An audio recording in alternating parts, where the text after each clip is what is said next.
Hello and welcome. You're watching NDTV 24/7. I'm Osama Shah. But all is not well in Karnataka Congress. While speaking at the Sadhana Samavesha this evening, Siddaramaiah, the Chief Minister of Karnataka, he began his welcome address by mentioning names of all those who were on the dais. In fact, towards the end, a person walks up to him and reminds him to name DK Shivakumar as well. Siddaramaiah gets irked at him and tells him that DK Shivakumar has already gone home and protocol doesn't dictate welcoming someone not present on the days. Listen in.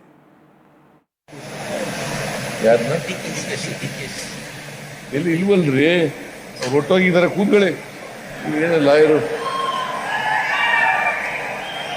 D K Shivakumar ಹೊಟ್ಟೋದ್ರು ಬೆಂಗಳೂರಿಗೆ ಯಾವಾಗಲೂ ಇರೋರ ಹೆಸರು ಹೇಳಬೇಕು ಹೊರತು ಹೊರಟೋದವ್ರ ಹೆಸರು ಹೇಳಕ್ಕಾಗಲ್ಲ. Welcome ಮಾಡೋದು ಇರೋರಿಗೆ, ಇಲ್ಲಿ ಯಾರ್ಯಾರು ಇದ್ದಾರೆ ಅವ್ರಿಗೆ ಮಾತ್ರ ವೆಲ್ಕಮ್ ಮಾಡೋದು, ಮನೇಲಿ ಕೂತಿರೋರಿಗೆಲ್ಲ ವೆಲ್ಕಮ್ ಮಾಡೋಕ್ಕಾಗಲ್ಲ. ಗೊತ್ತಾಯ್ತಾ? ನೀವು ವಕೀಲರು ಸ್ವಲ್ಪ ಅರ್ಥ ಮಾಡ್ಕೋಬೇಕು ಇವೆಲ್ಲನೂ.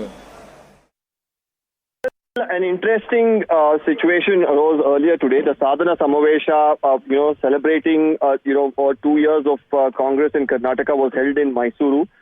Now, the Deputy Chief Minister, after finishing his speech, left towards Bengaluru. Mr. Kharge was scheduled to speak after him, and then Mr. Siddaramaiah. Now, while Mr. Siddaramaiah came on to the dais, he started to mention everyone's name who were on the dais, and a person walks up to Mr. Siddaramaiah and asks him to also call out the name of DK Shivakumar. At that point in time, Mr. Siddaramaiah is seen getting irked at him and saying that he should know that protocol dictates that, the welcome should happen only to those who are on the dais. And Mr. DK Shivakumar has informed and already left for Bengaluru, and therefore there is no need to actually mention his name. Now, whether Mr. Siddaramaiah was unhappy with the fact that Mr. DK Shivakumar left, in between the program, or was it just a case of him actually dictating protocol and telling him that, it is as per procedure that he only welcomed those on the dais? That is, of course, left open for interpretation, and how the opposition will also look at this remains to be seen. YSRCP MP PV Midun Reddy, he has been arrested by the Andhra Pradesh Special Investigation Team in connection with a rupees 3,200 crore liquor scam case. This scam allegedly involves irregularities in the procurement and distribution of liquor by the Andhra Pradesh State Beverages Corporation Limited during the YSRCP regime from 2019 to 2024. Case పూర్తిగా రాజకీయ కక్షలతో పెట్టిన case, ఇది నిలబడే case కాదు. ఇప్పుడు ప్రస్తుతానికి arrest చేసి వాళ్ళ ఆనందం పొందొచ్చు, కానీ ఇది నిలబడే కేసు కాదు. ఇది పూర్తిగా ఒక తప్పుడు case.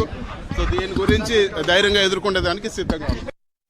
PV Midun Reddy, in fact, after the anticipatory bail plea was rejected by the High Court, he had gone to the Supreme Court, and they also denied any protection for Midun Reddy.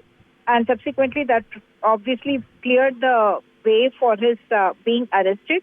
And he had come this morning to Vijayawada from Delhi and presented himself before the Special Investigation Team, which interrogated him for so many hours, after which his family has been informed that he has been arrested. Midun Reddy spoke earlier this morning to media people there, and he said all the case is entirely politically motivated, and he believes that they are doing it only for troubling the YSRCP leaders. And he said if they get any pleasure out of putting me in jail or accusing me of these offences, then I'm ready to face this, because this is not going to stand in court.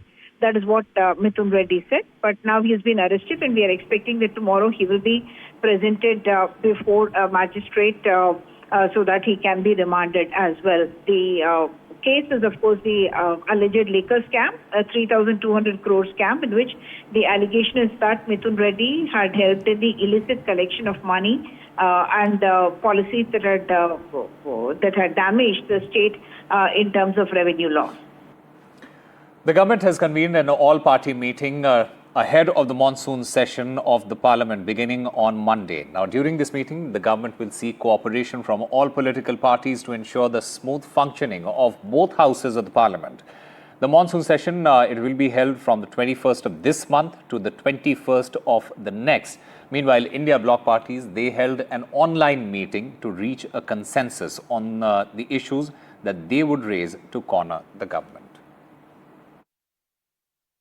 Pahalgam, operation Sindoor, राष्ट्रपति America Trump के 24 बयान, SIR Bihar commission का, election commission किस तरह लोकतंत्र को गिरवी रख रहा है, फॉरेन पॉलिसी चाइना के मुताबिक गाजा और पाकिस्तान के लिए, डिलिमिटेशन, फिर atrocities on schedule caste, schedule tribe, women और माइनॉरिटी।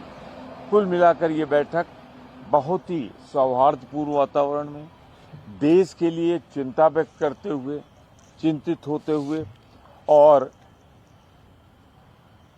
एकजुट होकर लोकतांत्रिक ढंग से, शांतिपूर्वक ढंग से हम चाहेंगे कि पार्लियामेंट चले, पार्लियामेंट में हम मुद्दे उठाएं, सरकार जवाब दे, जो लोकतंत्र की शान हो।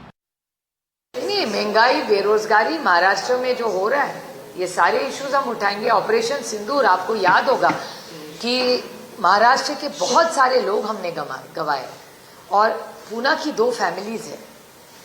वो जगदाड़े फैमिली की बेटी मुझे फोन करके पूछती है कि ताई, जिसने मेरे फादर की हत्या की, पिताजी की हत्या की, उन लोगों का क्या हुआ, उसको मुझे जवाब देना। वो लड़की न्याय मांग रही है कि मेरे पिता की हत्या किसने की, जवाब दो।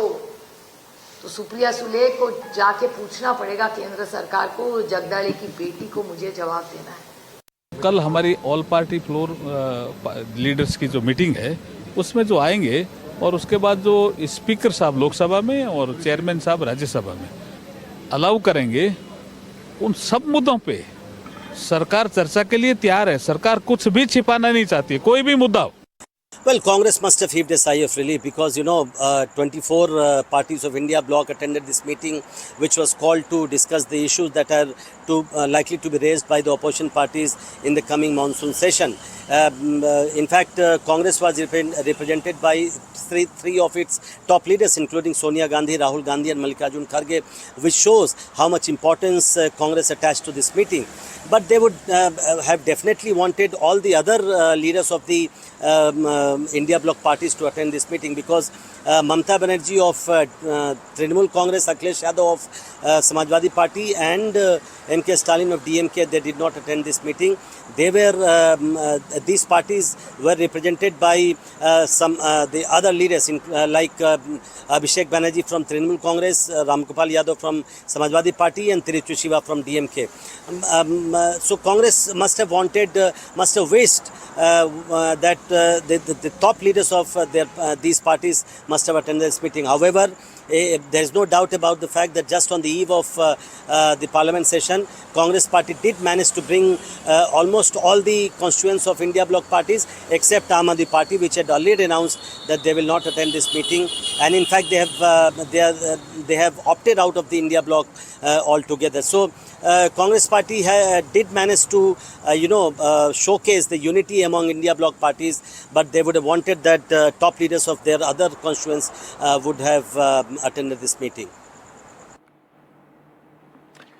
After US President Donald Trump's remark that 5 jets were shot down during the conflict between India and Pakistan, Congress leader Rahul Gandhi on Saturday asked the Prime Minister Narendra Modi to clarify and asserted that the country has the right to know the truth. After this, Mr Chidambaram also questioned the government, saying why is the Indian government silent on this? He in fact questioning the Prime Minister's silence. The Congress has also demanded that Prime Minister Modi gives a clear and categorical statement in the Parliament on the United States leaders' claims on the India-Pakistan conflict over the last 70 days. However, the BJP has slammed Rahul Gandhi's what they call traitor mindset. The BJP says that Donald Trump said nothing about the Indian jets. India-Pakistan, that was going, in fact, planes were being shot out of there. 4 or 5, but I think 5 jets were shot down actually. And these are 2 serious nuclear countries, and they were hitting each other. It seems like a new form of warfare. You saw it recently when you looked at what we did in Iran, where we knocked out their nuclear capability, totally knocked out. That's going to be gone for a long time. India and Pakistan were going at it, and they were back and forth, and it was getting bigger and bigger, and we got it solved through trade. We said, you guys want to make a trade deal? We're not making a trade deal if you're going to be throwing around weapons and maybe nuclear weapons, both very powerful nuclear. This issue is, in all probability, going to be the bone of contention between the Treasury benches and the opposition parties in the coming monsoon session. And Congress has made its intention very clear, as we saw through the day. Congress party leaders, including Rahul Gandhi, using Donald Trump's statement to attack the government and to say that Prime Minister must come forward and give a reply on the repeated claims made by Donald Trump. Congress party has said that it is 24th time that Donald Trump has claimed that he brokered the ceasefire between India and Pakistan, and he used trade as a tool to broker that peace. In fact, Congress party has also said that Donald Trump has said one new thing, that 5 jets were down. So they want, Jaram Ramesh has said that Congress party wants a special debate on this issue during the coming session, and they want no less a person than the Prime Minister to reply to this debate. But BJP has also come hard against Congress party, especially Rahul Gandhi. BJP's Amit Malviya has posted that Rahul Gandhi is behaving like a traitor, so to say, and why should Rahul Gandhi assume that 5 jets that Donald Trump is referring to, they were all Indians? Why doesn't he feel that they were all Pakistanis? So is he treating like a Pakistani? This is the allegation leveled by Amit Malviya against Rahul Gandhi. So this is going to be a real bone of contention between the two parties. This was discussed in today's meeting of all the India bloc constituents also. So we will have to wait and see how this issue pans out in the coming session of Parliament. Time for a very short break. More news and updates on the other side.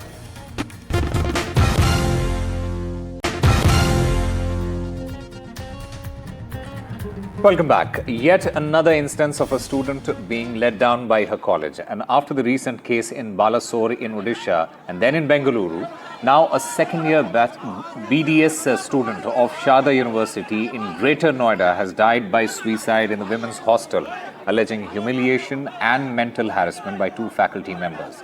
The student was found hanging in her room. The woman's family, they rushed to the hostel on receiving the information. There were protests that broke out in the campus over this suicide.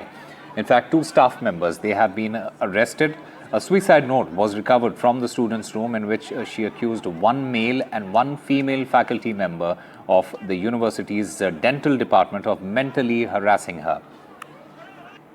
In fact, at the protest today, the anguished mother of the girl slapped the head of department. In fact, recently, a student in Odisha's Balasore self-immolated after a complaint, and then in Bengaluru, where a student was raped by 2 professors. कल शुक्रवार को घटित घटना के बारे में update देना है कि उस शोकाकुल परिवार के साथ पूरी तरह शारदा विश्वविद्यालय खड़ा है। साथ ही कुछ छात्रों ने कुछ लोगों पर आरोप लगाए थे, तो जिन लोगों पर भी आरोप लगाए हैं उनको इमीडिएट इफेक्ट से सस्पेंड कर दिया गया है और उनके खिलाफ जांच की जा रही है। प्रोफेसर परमानंदी हमारे प्रो वाइस चांसलर, उन्होंने जांच कमेटी का हेड बनाया गया है और उन्हें 5 कार्य दिवस के अंदर उनको जांच कंप्लीट करके रिपोर्ट देने कहा गया है। जो भी दोषी होगा उसके खिलाफ सख्त से सख्त कार्रवाई की जाएगी। कल यूनिवर्सिटी शारदा यूनिवर्सिटी के अंदर हॉस्टल में एक छात्रा ने सुसाइड करी थी, जिसमें परिजनों की तहरीर पे मुकदमा पंजीकृत किया गया था। परिजनों का आक्रोश यूनिवर्सिटी प्रशासन पे था, आक्रोशित थे, असंतुष्ट थे, तो उसके संबंध में यूनिवर्सिटी प्रशासन से उनकी मीटिंग करा दी गई। मीटिंग सक्सेसफुल रही। उसमें उन्होंने मांग रखी थी कि इस तरह की घटना दोबारा ना हो, इसके लिए यूनिवर्सिटी प्रशासन कोई स्ट्रेटजी बनाए तथा जो दोषी हों उनके खिलाफ कठोर कार्रवाई की जाए। 5 लोगों के खिलाफ FIR दर्ज की है, 2 लोगों की गिरफ्तारी हुई है और बाकी लोगों के साक्ष्य के आधार पर कार्रवाई की जाएगी।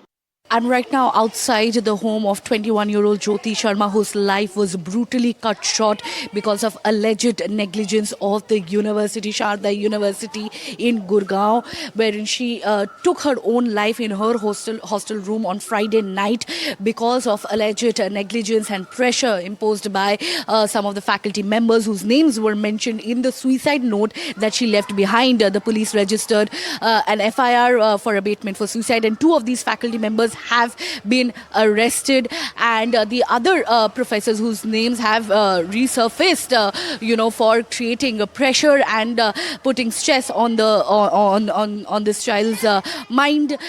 For that, the investigation is underway. A committee, 5-member committee, has been formed for further investigation into this matter. We are outside this girl's home who was pursuing dental surgery, which is quite a difficult course, and she was just 21 years old. And her friends told NDTV that she was academically struggling, and therefore the parents were called to meet the professors on Monday night. And after that, the problem was deemed, resolved. But the very next day, on Friday night, almost 2-3 days later, she decides to take her own life. What pushed her and drove her to end her life is a very big question. Is it even a suicide or an institutional murder? Today we saw massive protests taking place inside Sharda University, where parents, students took part of this protest because of the alleged negligence and harassment by the university professors towards students, for that matter. We saw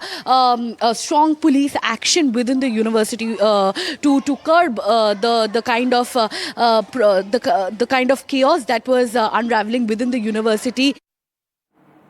A horrific incident has shaken Odisha, where a minor girl was set on fire by 3 individuals in broad daylight, leaving her with over 70% burns. This atrocity comes days after a college student attempted self-immolation due to alleged sexual harassment and institutional apathy, sparking widespread outrage. The former Chief Minister, Naveen Patnaik, he has condemned the incident and has termed it a systemic failure. He has also questioned the government's ability to safeguard women. The opposition now is demanding swift action against these perpetrators.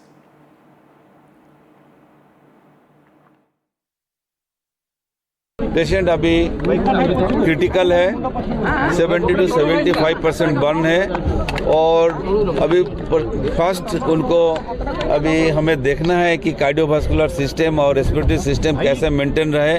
70 to 75% burn है। Patient अभी critical में है, ICU में है, oxygen पे है, but ventilator पे नहीं है अब, और पेशेंट अभी ब्लड प्रेशर भी थोड़ा सा लो है, और ऑक्सीजन रेस्पिरेटरी सिस्टम भी थोड़ा सा लो है, बट ऑक्सीजन में ठीक है अभी।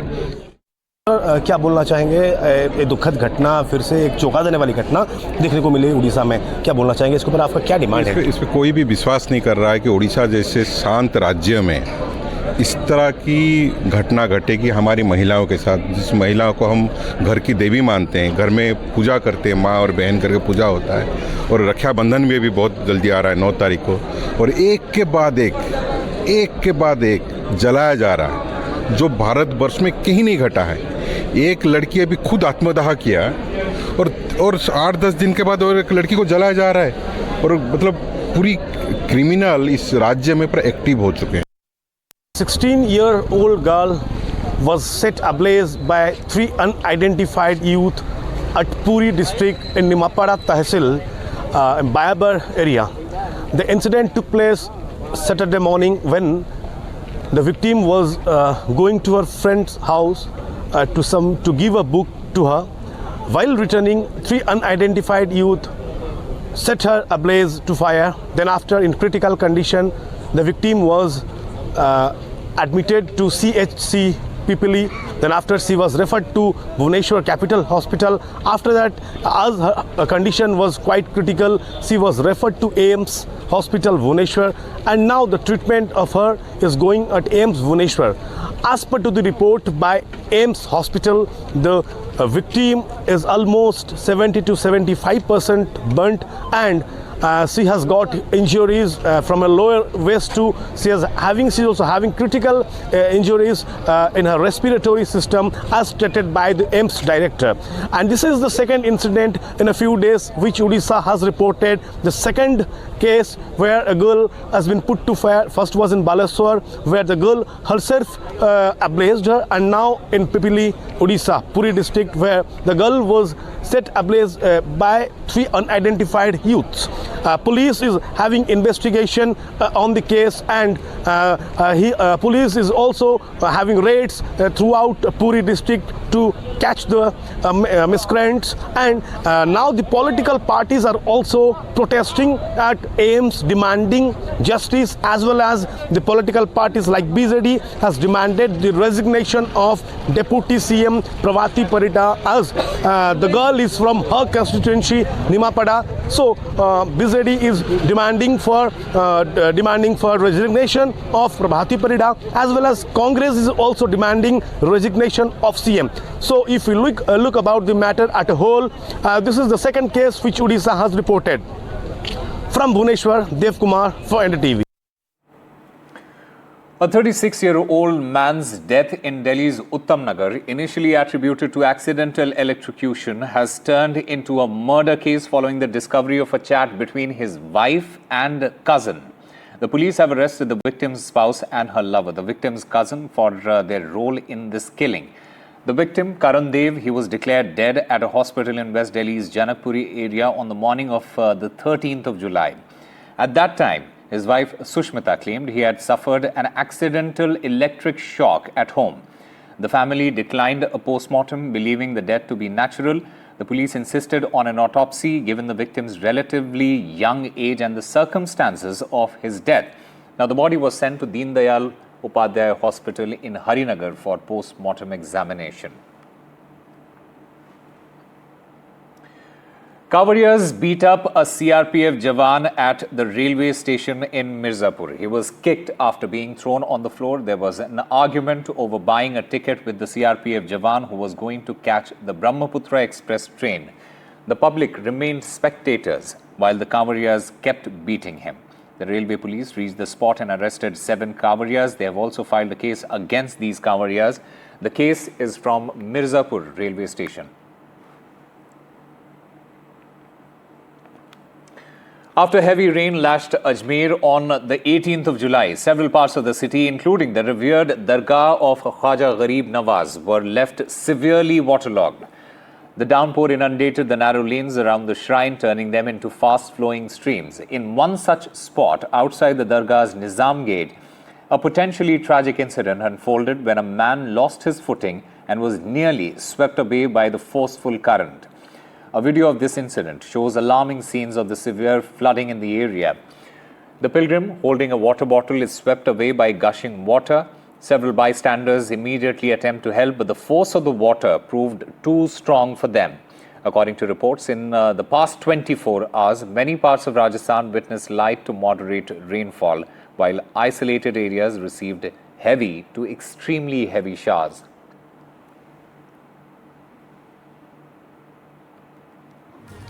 That's all we have for you. Keep watching NDTV for more news and updates.